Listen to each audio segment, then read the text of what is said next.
સુરતના મગદલ્લામાં દરિયામાં ક્રેન તૂટી ગઈ। મગદલ્લા જેટી તરફ મધ દરિયા ક્રેન તૂટી ગઈ હતી। કોલસો ખાલી કરવા માટે ગયેલી ક્રેન સાથે આ દુર્ઘટના સર્જાઈ। વેસલ્સમાંથી કોલસો ખાલી કરવા ગઈ હતી। આખરે ગુજરાત મેરીટાઈમ બોર્ડે આ મામલે તપાસ શરૂ કરી છે।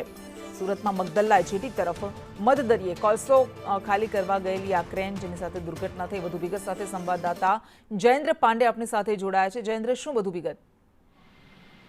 जी कृष्णा जी सूरत मगदला जेटी मगदरिये पार्क जामनगर में सीधी स्थिति कंपनी कोलसा भरेलो वीज से खाली करवा मोकली ट्रेन तूटी पड़ता होવાનો વિડીયો હાલ સોશિયલ મીડિયામાં વાયરલ થયો છે। ત્યારે વાત કરવામાં આવે ત્યારે છેલ્લા 3 દિવસથી ભારે પવન ફૂંકાઈ રહ્યો છે। ત્યારે સોમવારે પવનની ઝડપ પ્રતિ કલાક વધારે હોવાથી કારણે જે સમય વેસ્ટની બાંધેલી ટ્રેન તૂટી પડી હતી, જેનો વિડીયો હાલ સોશિયલ મીડિયામાં વાયરલ થયો છે। જેટી બંધ હોવાથી કોલસો ખાલી કરવાની કામગીરી કરવામાં આવતી હતી, પરંતુ આ સમગ્ર ઘટના વચ્ચે તેમાં કોઈ પણ પ્રકારની જાણકારી થઈ નથી। કોઈ મોટી દુર્ઘટના થતાં પણ અટકી છે। સમગ્ર બાબતે ગુજરાત મેરીટાઈમ બોર્ડ દ્વારા તપાસ શરૂ કરવામાં આવે છે। તે ઉપરાંત 3 દિવસ માટે જે કામગીરી કરવામાં આવતી હતી દરિયામાં, તે પણ હાલ સંપૂર્ણપણે બંધ કરી દેવામાં આવશે। જી બિલકુલ, આભાર આપનો।